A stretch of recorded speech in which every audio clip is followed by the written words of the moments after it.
Okey, baik. Untuk step yang kedua, murid-murid kena sign in.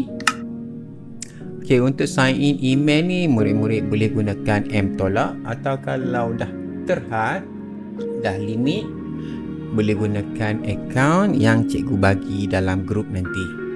Okey, kat sini kita masukkan akaun, kemudian klik next dan password. Masukkan password, kemudian klik sign in. Okey, dah masukkan ID, email dan password, boleh mulakan projek lah.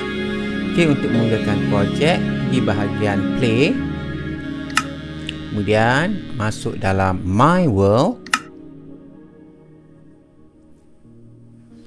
Okey, kita tunggu. Sedang check, sedang sync. Okey, untuk mulakan projek, selepas kita pilih my world, kita pergi bahagian my template. Okey, untuk mulakan, kita pergi bahagian block of grass. Klik dan create new. Okey, kemudian play.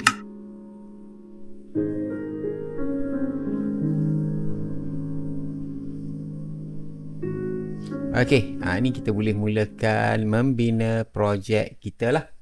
Okey, sekian.